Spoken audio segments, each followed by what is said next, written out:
El Señor hoy nos ofrece un pasaje de la vida de Cristo nuestro Señor con sus apóstoles que es sumamente importante para que nosotros entendamos el sentido de nuestra fe. El relato tiene como dos partes fundamentales. La primera es la pregunta que hace el Señor a sus discípulos sobre quién es Él. Y viene la confesión de fe de Pedro. Y en la segunda parte nos encontramos cómo esa confesión de fe hace que el Señor edifique su iglesia sobre la fe de Pedro y le dé a Pedro como el sentido profundo de ser aquella roca sobre la cual se construye permanentemente la iglesia. Lectura del Santo Evangelio según San Mateo. Yendo Jesús de camino a la región de Cesarea de Filipo, les preguntó a sus discípulos: ¿Quién dicen los hombres que es el Hijo del Hombre? Ellos respondieron: unos dicen que Juan el Bautista, otros dicen que Elías y otros que Jeremías o alguno de los profetas. Él les preguntó: ¿y ustedes quién dicen que soy yo? Simón Pedro le contestó: tú eres el Mesías, el Hijo de Dios vivo. Jesús le dijo: dichoso tú, Simón, hijo de Jonás, porque eso no te lo reveló la naturaleza humana, sino mi Padre que está en el cielo. Y yo a mi vez te digo: tú eres Pedro, y sobre esta piedra edificaré mi iglesia, y ni el reino de la muerte la derrotará. Yo te daré las llaves del reino de los cielos. Lo que ates en la tierra quedará atado en el cielo, y lo que desates en la tierra quedará desatado en el cielo. Entonces les mandó a los discípulos que no dijeran a nadie que Él era el Mesías. Palabra del Señor. Analicemos rápidamente los dos aspectos. En el primero, es una invitación clara cada día a que nosotros descubramos de nuevo quién es el Señor Jesús. ¿Quién es? Hay muchas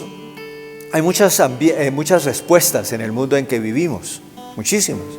Para algunos el Señor Jesucristo es simplemente un buen líder, un personaje histórico interesante, que creó una iglesia que ha cambiado en gran parte la historia de Occidente, etcétera, etcétera. Podríamos seguir hablando indefinidamente de las cosas que pasan por la cabeza de las personas cuando se habla de Cristo nuestro Señor.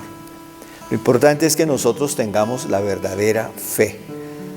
O sea, que descubramos siempre en Cristo nuestro Señor al Hijo de Dios, hecho hombre por nosotros en el seno de la Virgen María.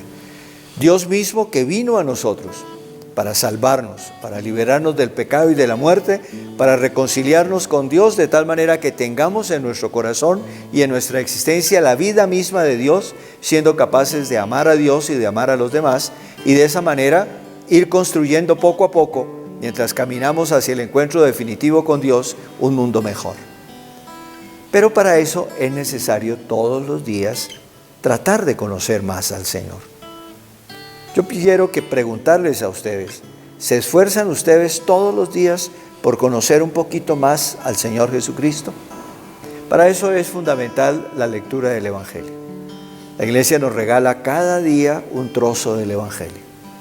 Qué bueno que ese trozo que el Señor nos da cada día fuera motivo de lectura, de meditación, de reflexión de parte nuestra, de tal manera que cada día la figura del Señor sea más viva, más de personaje viviente, actual, presente en nuestra existencia, y por lo tanto sea Él alguien que llene profundamente nuestro corazón y nuestra existencia.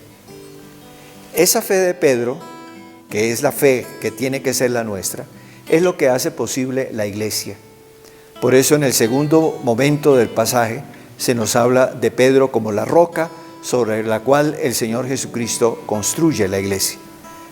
El Papa es el sucesor de Pedro, y el Papa Francisco va a venir a nuestra patria precisamente a confirmarnos en esa fe. El Papa Francisco viene a traernos el auténtico mensaje del Evangelio, es decir, de esa noticia maravillosa de que Dios nos ama hasta el extremo de entregarnos a su Hijo Jesucristo para que nosotros unidos a Él tengamos vida. Hay que escuchar las palabras del Papa. El Papa va a estar en Bogotá, en Villavicencio, en Medellín, en Cartagena. En cada una de sus homilías, en cada uno de sus discursos va a haber palabras que tratan de llegar a lo profundo de nuestro corazón para que nuestro encuentro con el Señor Jesucristo sea cada vez más intenso, más fuerte, más personal, más vivo, y de esa manera nuestro ser cristiano, nuestro ser católico, no sea simplemente una costumbre, sino que sea una realidad que nos llene de luz y de fuerza en nuestra existencia de todos los días. Escuchemos al Papa. Él viene como el sucesor de Pedro sobre esa roca sobre la cual el Señor construye la iglesia. Y por lo tanto, que al escuchar al Papa, también nosotros comprendamos cómo el Señor Jesucristo ha querido, en esa figura, en esa persona del Papa, dejarnos permanente testimonio de su presencia en medio de nosotros. Y por lo tanto, uniéndonos al Señor Jesucristo, tenemos que escuchar la manera como el Papa nos invita a adherirnos a Él para que tengamos vida y la tengamos en plenitud. La bendición de Dios Todopoderoso, Padre, Hijo y Espíritu Santo, descienda sobre ustedes y permanezca para siempre. Amén.